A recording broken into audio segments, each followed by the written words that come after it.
आचार्य पूज्यपाद स्वामी द्वारा रची गई शांति भक्ति शांति अष्टक का उपसंहार चल रहा है।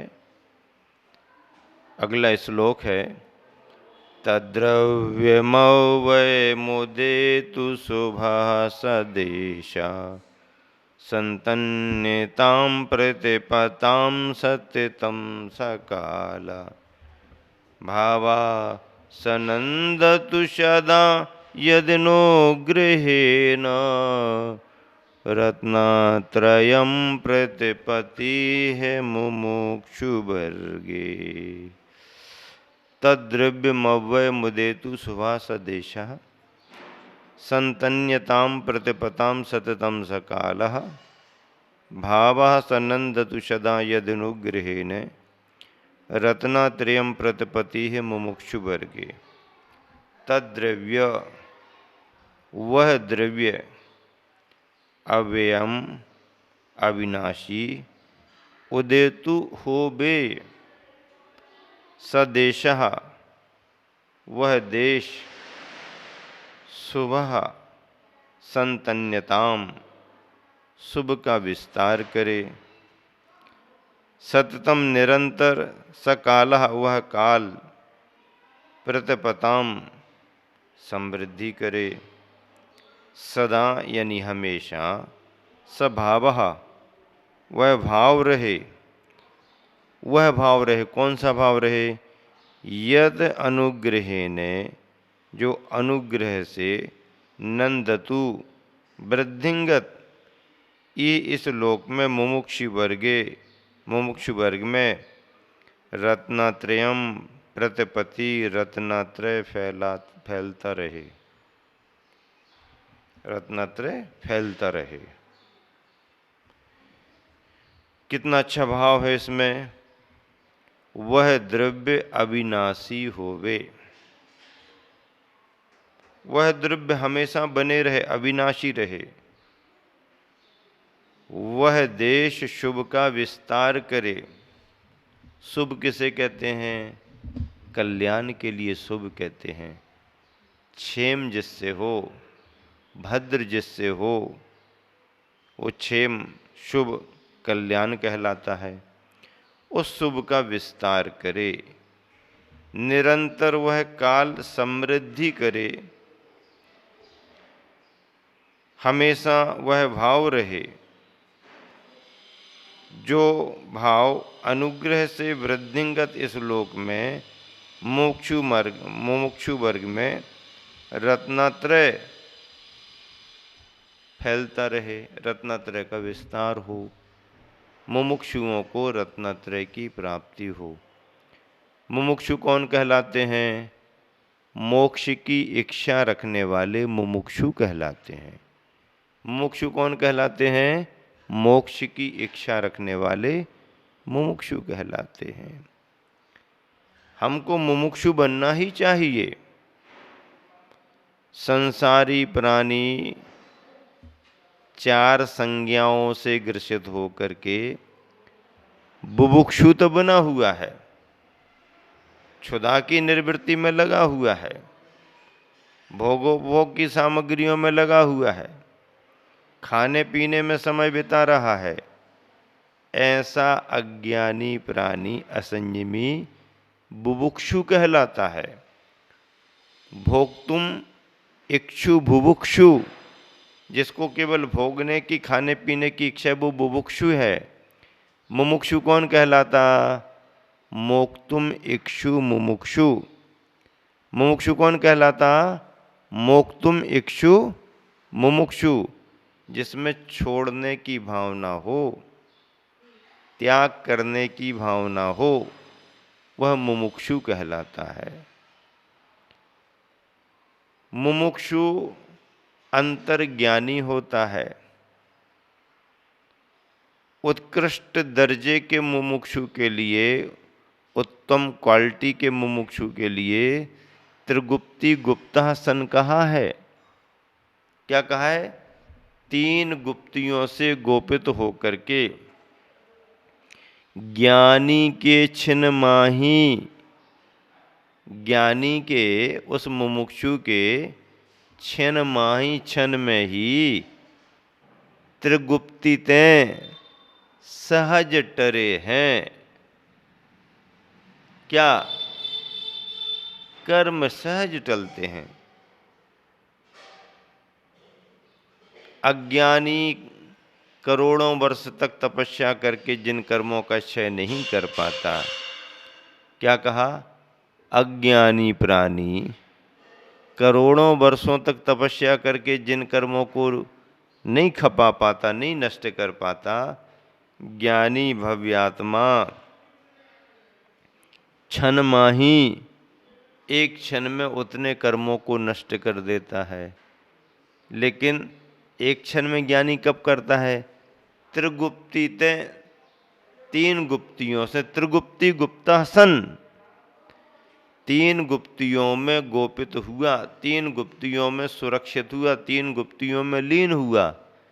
मन की गुप्ति, वचन की गुप्ति, काय की गुप्ति, इन तीन गुप्तियों में गोपित हो करके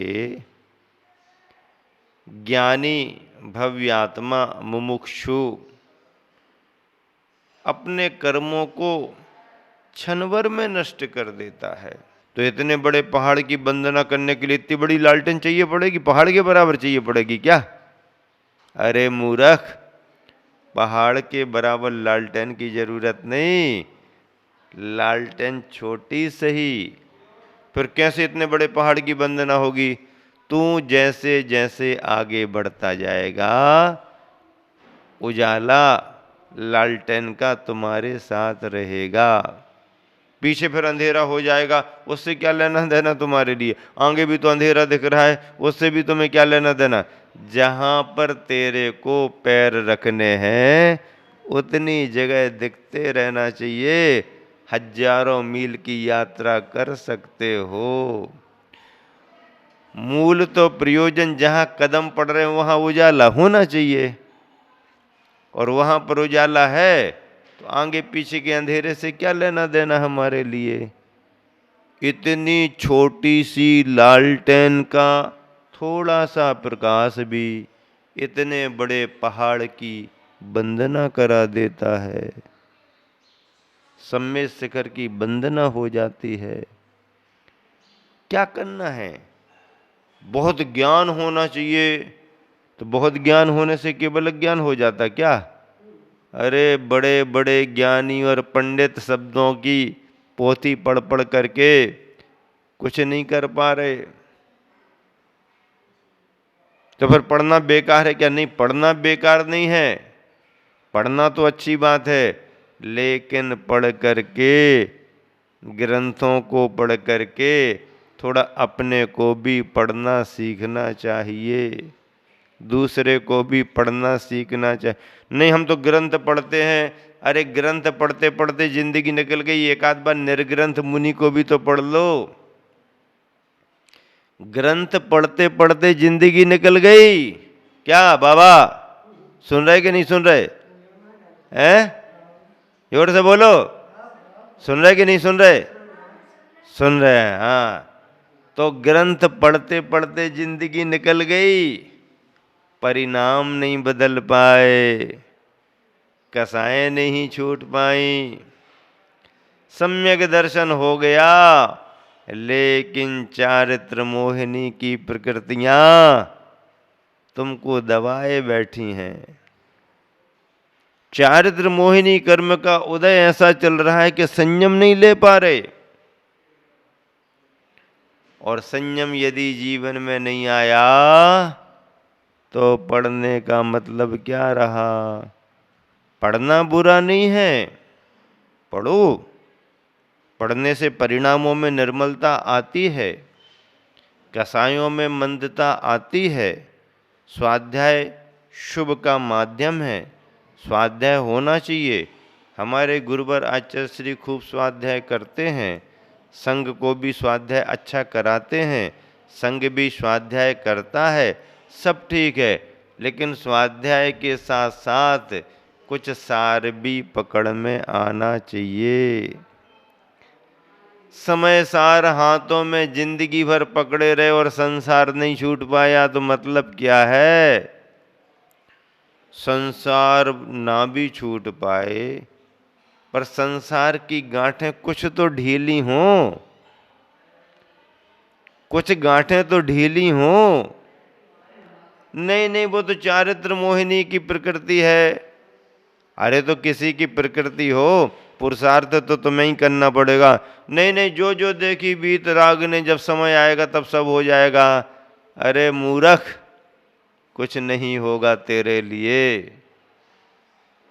पुरुषार्थ तो करना ही पड़ेगा। पुरुषार्थ करने के बाद भी कई बार काम नहीं होता यदि उपादान वैसा नहीं जाग पाया तो, लेकिन पुरुषार्थ तो करना ही पड़ेगा।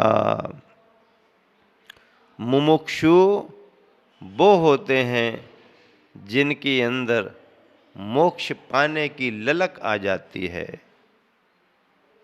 आदिनाथ भगवान की स्तुति करते हुए आचार्य समंत भद्र महाराज ने मुमुक्षु शब्द का प्रयोग किया। मुमुक्षु कौन? वैराग्य के भावों से जिनके मन में संसार को छोड़ने का भाव आ गया, मुमुक्षुपन की किरण जाग गई। मुमुक्षु मोक्ष की इच्छा करता है, मोक्ष पाने का पुरुषार्थ करता है। चाहे गृहस्थ हो व्रती श्रावक के रूप में, चाहे मुनिजन हो, सभी का एक ही उद्देश्य होता है कि जीवन में मुक्ति का मार्ग प्राप्त हो, जीवन में मोक्ष की प्राप्ति हो, ऐसी भावना भव्यात्मा भाता रहता है।